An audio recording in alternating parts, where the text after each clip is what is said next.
నేడు వీర హనుమాన్ విజయ యాత్ర ఇది హనుమాన్ జయంతి సందర్భంగా బజరంగ్ దళ్ నిర్వహించే హిందూ శక్తి ప్రదర్శన ర్యాలీ హిందూ భరోసా ర్యాలీ ఇది ధర్మ పరిరక్షణకు హిందూ ఐక్యతకు నిదర్శనం ఈ ర్యాలీ ఏట చైత్ర మాసంలో వచ్చే హనుమాన్ జయంతి సందర్భంగా బజరంగ్ దళ్ ఆధ్వర్యంలో ప్రత్యేకంగా యువకులు హనుమాన్ దీక్ష చేపట్టి నియమనిష్టలు భక్తి శ్రద్ధలతో కాషాయ వస్త్రాలు ధరించి 41 రోజుల పాటు దీక్ష చేపట్టి హనుమంతుడికి ప్రత్యేక పూజలు నిర్వహించడం ఆ తర్వాత జయంతి రోజున కని విని ఎరగని రీతిలో భారీ శోభయాత్ర నిర్వహించడం భాగ్యనగర బజరంగ్ దళ్ ప్రత్యేకత।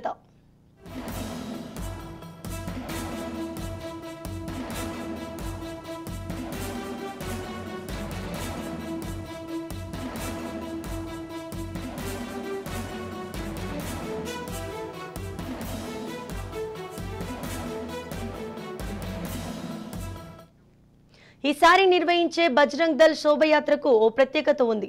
2004 సంవత్సరంలో కేవలం 26 ద్విచక్ర వాహనాలతో ప్రారంభమైన హనుమాన్ జయంతి బైక్ ర్యాలీ నేడు మహాసముద్రమై 2 లక్షల బైకులతో హిందూ యువ సైనికుల ర్యాలీలో పాల్గొనడం విశేషం।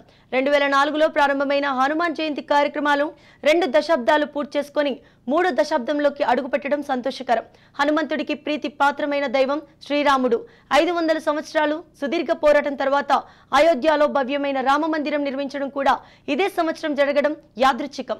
ఈ సంవత్సరం అయోధ్యలో రామ మందిరం ప్రారంభం యాత్ర ప్రారంభమై 2 దశాబ్దాలు పూర్తి చేసుకొని 3 దశాబ్దంలోకి అడుగుపెట్టడం ఇలా 2 ఘట్టాలు ఒకేసారి కలిసి రావడంతో కార్యకర్తల ఆనందానికి అవధులే లేవు।